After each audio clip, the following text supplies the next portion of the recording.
Kemudian saya bertanya-tanya, kenapa di masjid-masjid yang mewarisi tradisi itu, apa namanya, Kesultanan Mataraman itu, nyuwun sewu, ada Bilal ketika sholat taraweh. Jadi kalau kita sholatnya 20 rakaat itu tiap 4 rakaat ada penyebutan nama khalifah, penyebutan nama Khulafaur Rasyidin. Saya dulu pokoknya nganggap saya nesu itu, bid'ah ini. Saya tanya simbah saya, itu kenapa toh? Kok kayak begitu? Engko sekle, ceritanya begini. Dulu ketika Islam masuk ke Nusantara, ternyata ada yang ikut pengen dompleng, yaitu orang-orang yang membenci Khulafaur Rasyidin. Mereka tidak suka pada Khulafaur Rasyidin. Itu ada yang pengen dompleng dakwah ini. Makanya salah satu dalam legenda Jawa itu, Wali Songo itu ada yang namanya Syekh Siti Jenar. Kenapa disebut Siti Jenar? Siti artinya lemah, Jenar itu abang, tanah merah. Itu adalah tanah yang tersiram darah Husain radhiyallahu anhu, tanah Karbala.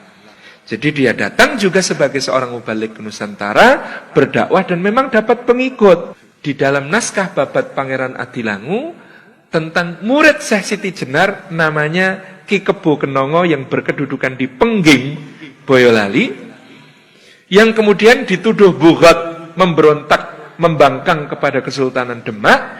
Itu Ki Ageng Pengging itu punya 2 ekor anjing.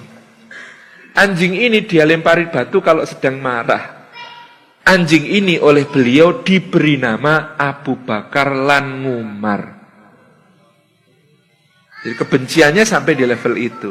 Maka kata kakek saya, beliau mengatakan, maka para raja dinasti Mataram itu mengkreasi satu amal, sebenarnya bukan amal, tidak termasuk di dalam sholat, dia diletakkan di luar sholat, hanya sebuah perkataan untuk menjaga masjid-masjidnya dari pengaruh Syiah.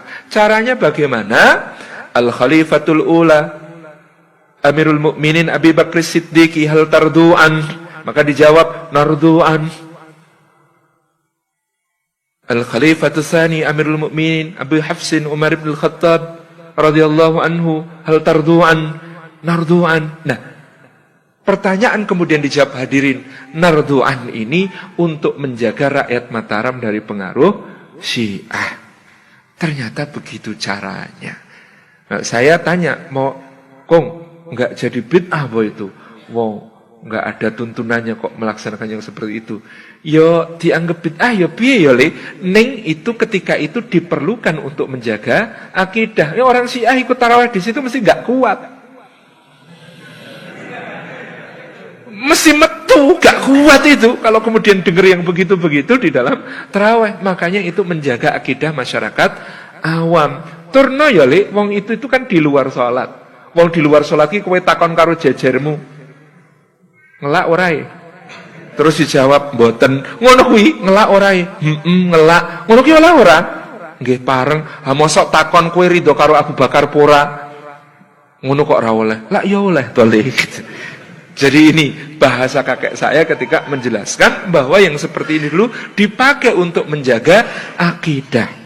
Masya Allah, kalau itu benar, memang demikian keadaannya, betapa luar biasanya bagaimana para ulama ini kemudian menjaga kita semua, masyarakat awam, dari pengaruh-pengaruh yang berbahaya.